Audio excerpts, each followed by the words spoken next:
Welcome to Spice and Pans. Subscribe to our channel for our recipes weekly. Hi, today we are cooking sweet and sour chicken, or in the US they call it General Tso chicken. Now this is very different from our normal sweet and sour pork because sweet and sour pork is using a tomato base for the gravy, whereas for the General Tso chicken is actually using vinegar. Let's start by marinating the chicken first. Egg white from 1 egg.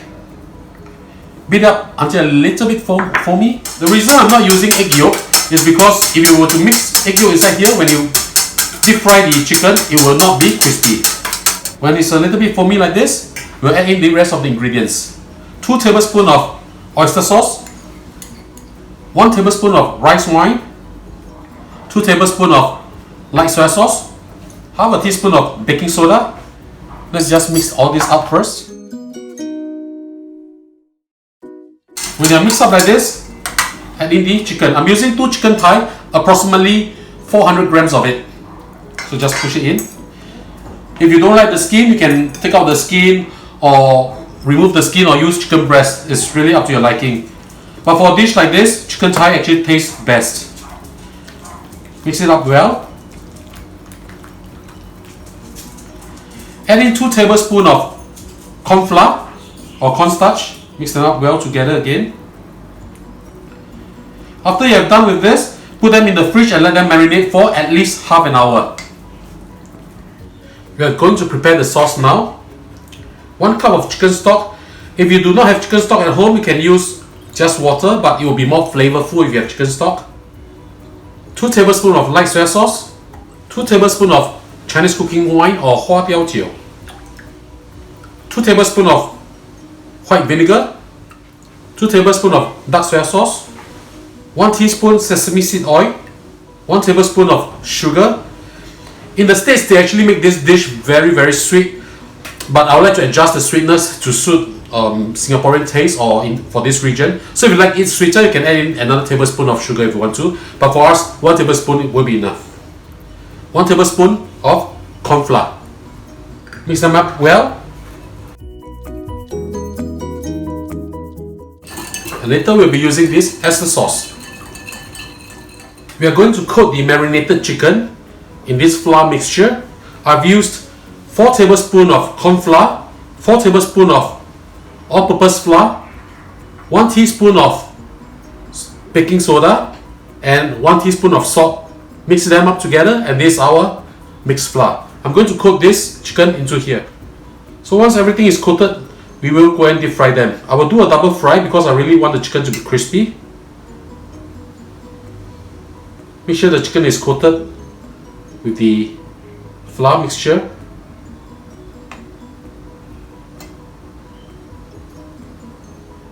So after doing this, we will deep fry this. I fried 1 batch already. This is the second batch. On medium heat, we'll fry this because we need to double fry this because I want this to be really crispy. We'll fry this for 3 minutes or so. Now the good thing about Chinese wok is that the heat gets distributed very evenly. That's one thing I love about Chinese wok. Another thing is that it creates this wok hay once the wok is hot enough, or dragon breath as they call it. So this is the first time. I'm going to fry 2 times on the meat. If you want to achieve a super crispy crust on your chicken, fish or whatever ingredients that you're using, double frying is a must.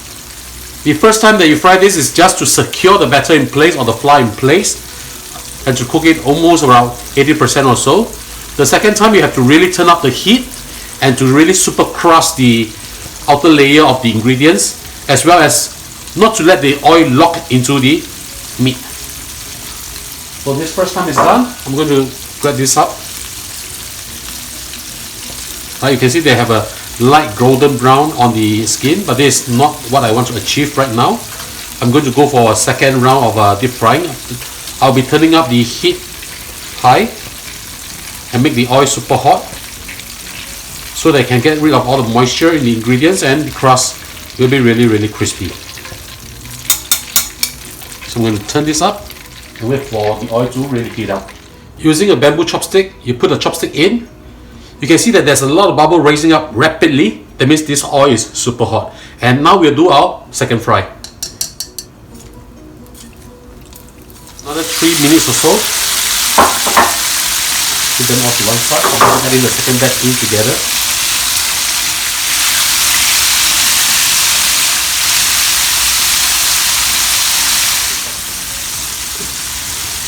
As you can see, the chicken are turning golden brown, and I can feel that the crust is hardening up.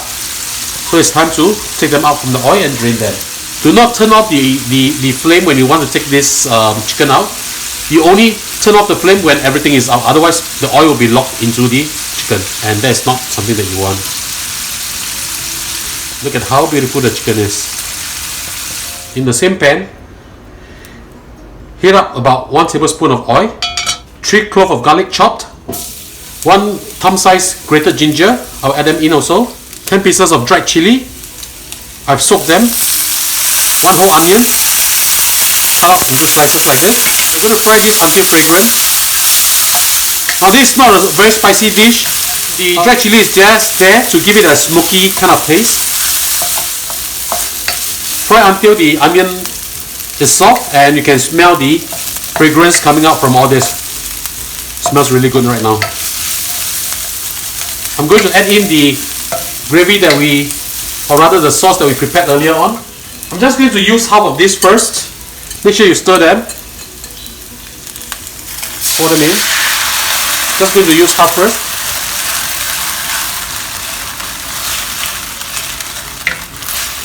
It's thickening up very nicely. Just give it a taste. Whether it's savory enough for you.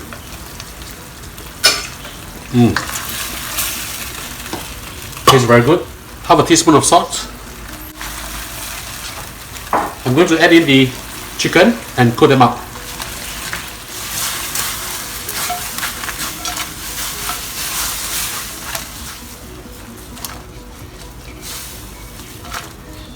Okay, time to serve them.